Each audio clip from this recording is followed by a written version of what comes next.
Hello everyone, welcome you all in my channel the educator.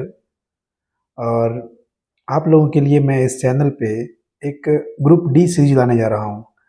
इस series में जो मेरा खुद का ग्रुप डी का जर्नी था, ग्रुप डी में लगभग मैंने 5 वर्ष कार्य किए, उन जर्नी के बारे में सब कुछ बताऊँगा।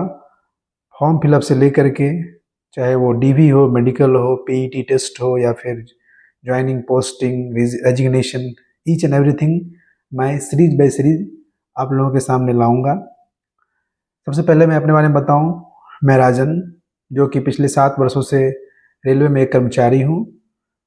2019 से लेकर के 2023 तक ग्रुप डी में कार्यरत था, और उसके बाद फिर 2023 में ग्रुप डी में रिजाइन दे करके एनटीपीसी में जो मेरा सिलेक्शन हुआ, जो 2019 वाला एनटीपीसी था, वहाँ से सेलेक्ट होके अभी मैं चेन्नई में सीसीटीसी के पोस्ट पे कार्यरत हूँ। तो अभी जो मैं सीरीज बनाने जा रहा हूँ, इसमें मोस्टली ग्रुप डी के बारे में ही शेयर करूँगा सब कुछ। हालांकि एनटीपीसी के बारे में भी बाद में बताऊँगा, उसके लिए अलग से सीरीज बनाऊँगा। ये मुख्यतः ग्रुप डी के लिए ही है। तो आइए शुरू करते हैं। 2018 में लगभग बहुत सारे वैकेंसी आई ग्रुप डी की और एनटीपीसी की, टेक्नीशियन की। लेकिन मैं उस समय मोस्टली एसएससी और बैंकिंग का तैयारी कर रहा था। फिर हुआ यूँ, वैकेंसी बहुत अधिक आ गई ग्रुप डी की, लगभग 66,000 के आसपास, और टेक्नीशियन की भी बहुत सारी वैकेंसी आई। हालांकि टेक्नीशियन की जो वैकेंसी आई थी, उसमें मैं चूँकि फिजिक्स, केमिस्ट्री और मैथ से मेरा 10+2 था, तो मैं कुछ ही पोस्ट के लिए एलिजिबल था। जो एसएनटी वाला पोस्ट होता है, ओनली उस पोस्ट के लिए एलिजिबल था, जिससे उसका कटअप बहुत हाई चला गया और मेंस में जाके थोड़ा सा मेरा रह गया था। फिर ग्रुप डी की बारी आई। ग्रुप डी में जो मोस्ट इम्पोर्टेंट उस समय या आज भी रेलवे में होता है, जोन सिलेक्शन। जोन सिलेक्शन एक बहुत ही इम्पोर्टेंट चीज़ होता है, जो आपको सिलेक्शन होने में एक महत्वपूर्ण भूमिका अपना अदा करता है। क्योंकि आप जानते हैं कि अगर आप 100 में से 80 नंबर ले आओगे, तो किसी किसी जोन में आप टॉपर रहोगे, और कहीं कहीं आपका कटअप भी क्लियर नहीं हो पाएगा। ये सच्चाई है। तो उस समय हम लोग तैयारी कर ही रहे थे, वैकेंसी आ गई, कुछ पता नहीं था फॉर्म कहाँ से डालना है, क्या करना है, नहीं करना है। First time CBT computer based test introduce हुआ था उस समय, हालांकि उससे पहले हो चुका था वो। तो उस समय जब हम लोग तैयारी कर रहे थे, तो बहुत सारे भैया लोग तैयारी कर रहे थे। जो भैया लोग थे, वो लोग लगभग 5 साल, 10 साल, 11 साल ऐसे तैयारी कर रहे थे। एक तरह से कह सकते हैं कि प्रॉपर वो रेलवे के कैंडिडेट थे। तो एक भैया थे, उन्होंने मुझे बताया कि पिछली बार गुवाहाटी बोर्ड का कटअप कम गया था, आप गुवाहाटी से भर दो। तो मैंने गुवाहाटी से भर दिया। भैया बोले तो गुवाहाटी से भर दिए, और भैया खुद भरे पटना से, यानी कि हाजीपुर से, और मैं गुवाहाटी से भर दिया। उसके बाद तैयारी शुरू की। लेकिन उससे पहले मैं बताऊं कि जब भी आप फॉर्म भरते हैं, फॉर्म भरते समय, ग्रुप डी का फॉर्म भरते समय किन किन बातों का ध्यान रखना है। सबसे पहला जो पॉइंट है वो है पोस्ट प्रेफरेंस। जो मोस्ट इंपॉर्टेंट पॉइंट है वो है पोस्ट प्रेफरेंस। आज भी बहुत सारे लड़के क्या करते हैं कि ट्रैकमैन हो या जो भी पोस्ट उसको लगा कि बहुत अधिक है वैकेंसी, उसको फर्स्ट प्रेफरेंस में डालते हैं, क्योंकि उनको उस चीज़ का आइडिया है ही नहीं कि किस पोस्ट का क्या जॉब प्रोफाइल है।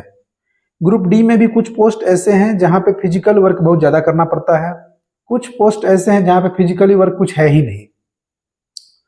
मैं भी अनजान था, मुझे भी नहीं पता था कुछ भी, और उस समय मैं ट्रैकमैन, पॉइंट्समैन और 2-3 ऐसा पोस्ट था, प्रेफरेंस में डाल दिया। एक ऐसा मेरा अभी फ्रेंड है जो ग्रुप डी में कार्यरत है, पढ़ने में बहुत अच्छा, मार्क्स लगभग 82 और 83 लाया था। गलत पोस्ट प्रेफरेंस की वजह से उसको अभी ट्रैक में काम करना पड़ रहा है। यानी कि वो फर्स्ट प्रेफरेंस ट्रैकमैन डाल के रखा था और उसको ट्रैकमैन दे दिया। देख सकते हैं आप, पोस्ट प्रेफरेंस कितना इंपॉर्टेंट रोल अपने आप में अदा करता है। इसीलिए जब भी ग्रुप डी का फॉर्म भरे, पोस्ट प्रेफरेंस को पूरी तरह से क्लियर कर ले। अगर आपके समझ में नहीं आता है तो आप सबसे पूछिए, आप यूट्यूब पे सर्च करके देख सकते हैं कि पोस्ट प्रेफरेंस किस जॉब का क्या क्राइटेरिया है, या किस पोस्ट का क्या वर्क प्रोफाइल है, ये जानना बहुत जरूरी है। ठीक है।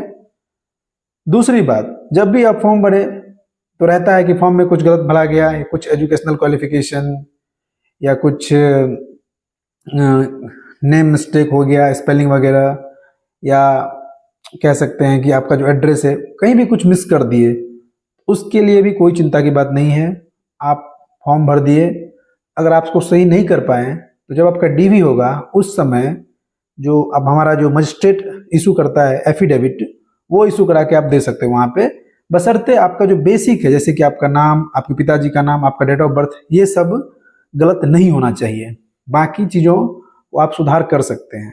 तो फॉर्म भरते समय इन चीज़ों का भी विशेष ध्यान रखना है। ठीक है, तो ये था हमारा फॉर्म भरते समय किन किन बातों का ध्यान रखें, पोस्ट प्रेफरेंस हो या फिर कोई ऐसी गलती हो जाए तो। दूसरी बात, जोन सिलेक्शन, जोन कैसे सेलेक्ट करें। देखिए, कभी भी जोन का सिलेक्शन इस आधार पे नहीं होना चाहिए कि इस जगह से कट ऑफ इतना कम गया है तो यहां से फॉर्म डाल दें, या इस जगह से कट ऑफ इतना कम गया तो यहां से फॉर्म डाल दें। समझ में आ रही बात? क्यों ऐसा कह रहा हूं? होता क्या है कि बहुत सारे लड़के जिन्हें जानकारी नहीं रहता है वो फॉर्म भर देते वहां से जहां पे या तो सीट बहुत अधिक रही, वैकेंसी बहुत अधिक रही, या फिर वो प्रीवियस ईयर का कट ऑफ देख लिए और लगा कि यहाँ कट ऑफ कम गया था तो इस बार जो है सो यहाँ से डाल देते हैं। ये एक ट्रेंड चलता है जनरली, हालांकि सब लोग ऐसा नहीं करते हैं। बहुत सारे लोग चूज करते हैं कि घर के पास नौकरी हो जाए तो घर के पास वाले जोन में डालते हैं। कुछ लोग चाहते हैं कि नौकरी मिल ही जाए तो चाहे वो कहीं भी नौकरी करना चाहते हो घर से दूर डाल देते हैं। ये एक पॉइंट रहता है आपस में जो विभिन्न कैंडिडेट के साथ वेरी करता है। जैसे कि जब भी आप जोन सिलेक्शन करें, अगर आपको लगे कि आप एक एवरेज कैंडिडेट हैं, आप उस जोन में फाइट नहीं कर सकते हैं जो हमेशा से हाई कट ऑफ जोन रहा है, तो वहां भरने से बचें। फिर आप उस जोन को चूज करें जो हमेशा से एवरेज या बिलो एवरेज रहा, उसको चूज करें और वहां पे सिलेक्शन आप ले सकते हैं। क्योंकि कुछ ऐसे जोन होते हैं जिसका कट ऑफ लगभग हर ईयर हाई ही रहता है, वो कम नहीं रहता है। ये सच्चाई है। आप ये नहीं कह सकते हैं कि इस जोन का कट ऑफ इस बार कम जाएगा, इस बार अधिक जाएगा। कुछ जोन अनप्रिडिक्टेबल होते हैं जिनका कट ऑफ कभी कम कभी अधिक जाता है। कुछ जोन फिक्स होते हैं कि इनका कट ऑफ कम ही जाएगा, मोस्ट प्रोबेबिलिटी। और कुछ जोन ऐसे होते हैं जिनका कट ऑफ हमेशा से एक मेंटेन करके, एक लेवल मेंटेन करके रखता है। उसमें आप ये नहीं कहोगे कि इसका कट ऑफ इस बार कम चला जाएगा। तो आप उस आधार पे अपने आप को एनालाइज करके, ठीक है मुझे नौकरी चाहिए, चाहिए ही चाहिए, मेरी नौकरी बहुत जरूरी है, तो मैं उस जोन को चुनूंगा जहां पे कट ऑफ हमेशा से एवरेज रहा या बिलो एवरेज रहा, वहां मुझे नौकरी मिल जाएगी। बशर्ते आपको इस चीज के साथ प्रॉब्लम होगी कि आप घर से दूर चले जाएंगे, फिर आपको आने में जाने में तकलीफ होगी। ये सच्चाई है। वहीं आप अगर घर के पास या अपना होम जोन डालते हो, भले ही कट ऑफ हाई जाए, अगर आप उसको क्लियर कर लेते हो तो ये आपके लिए बहुत अच्छी बात है। तो मेरे केस में क्या हुआ था, उस समय मेरे दिमाग में इतनी बातें नहीं चलती थी। भैया ने जो बोला गुवाहाटी डाल दो, गुवाहाटी डाल दिया, दैट्स इट, और तैयारी शुरू कर दी। जब तैयारी शुरू की तो एक और सिनेरियो इसमें आता है कि 2018 में जो ग्रुप डी आया था उस समय इसका सिलेबस चेंज हो गया था। सिलेबस क्या चेंज हो गया था कि पहले ग्रुप डी में लगभग जीएस पोर्शन ही रहता था, हिस्ट्री हो, ज्योग्राफी हो या फिर पॉलिटी हो, ये सब रहता था, साइंस हो, एसपीडी वगैरह चलता था लगातार, उससे तैयारी होती थी और बहुत सारे लोग सिलेक्शन लेते भी थे। लेकिन 18 में क्या हुआ, एक का एक पैटर्न में पूरी तरह से बदलाव हो गया। Mathematics, reasoning, current affairs, science, physics, chemistry और आपका ये बायोलॉजी, ये पूरा का पूरा जो है सो पेपर को ही चेंज कर दिया। इससे क्या हुआ कि जो भी लड़के पिछले 4 साल 5 साल से वैकेंसी का इंतजार कर रहे थे और रेलवे के पुराने पैटर्न पर तैयारी कर रहे थे, उन लोगों के लिए एक बहुत बड़ा लॉस हुआ। और वो लड़के जो करंट में 10+2 एग्जाम दे के आए थे या 10th क्वालिफाई किए थे और जिनका पीसीएम हो या फिर 10th में उनका पढ़ने लिखने में ठीक था, वो थोड़ा बहुत करंट अफेयर्स करके सिलेक्शन ले लिए। और उन लोगों का सिलेक्शन नहीं हो पाया जो पिछले 4 साल या 5 सालों से तैयारी कर रहे थे, क्योंकि वो अपने आप को 4 महीने 5 महीने का टाइम ही मिला था, उसमें अपने आप को नहीं ढाल सके।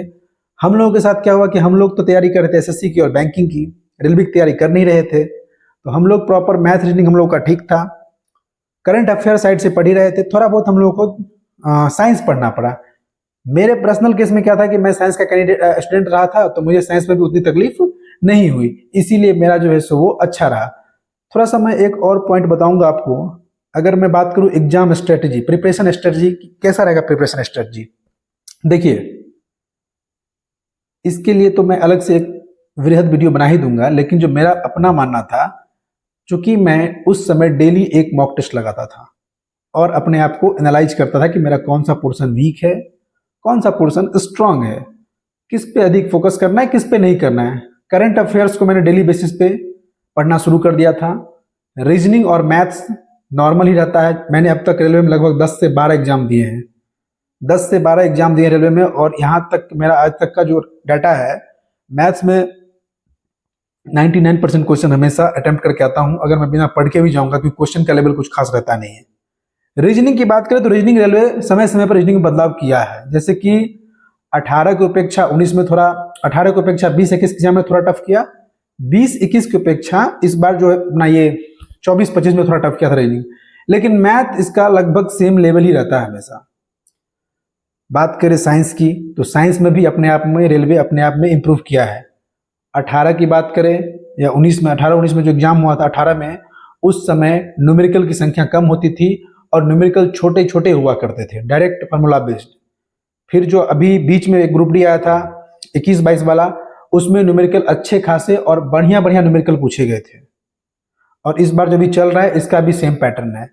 तो इसमें इम्प्रूवमाइज हो रहा है, चाहे वो न्यूमेरिकल्स हो, चाहे वो आपका ये रीजनिंग हो। लेकिन मैथमेटिक्स की बात करें तो कुछ ज़्यादा एक्स्ट्रा नहीं करना है। करंट अफेयर्स मंथली वाइज पढ़िए, डेली वाइज पढ़िए, जैसा पढ़िए आपके लिए बेस्ट है, बशर्ते आप मॉक टेस्ट डेली लगाइए और उसके बाद एग्जाम दीजिए। कहीं ना कहीं अगर आप पढ़ने लिखने में ठीक होंगे तो आपका सिलेक्शन होगा, क्योंकि ग्रुप डी में अच्छी खासी वैकेंसी आती है। अगर आपने सही से ठीक ठाक जोन सेलेक्ट कर लिया अपनी क्षमता अनुसार और आप उस अकॉर्डिंग प्रिपरेशन कर रहे हैं तो आपका सिलेक्शन हो ही जाएगा। मेरा क्या हुआ था कि मेरा गुवाहाटी जोन सेलेक्ट हुआ था, उसके बाद मैं उसी 3 महीने 4 महीने लगभग प्रिपरेशन किया, एग्जाम में गया। एग्जाम में लगभग मैं 88 और 89 के आसपास अटेम्प्ट किया था। लगभग 10-11 क्वेश्चन गलत हुए थे और मुझे कट कटा के 73 या 74 के आसपास मार्क्स आया था। हालांकि उसको नॉर्मलाइज करके फिर बाद में 82 कर दिया गया था।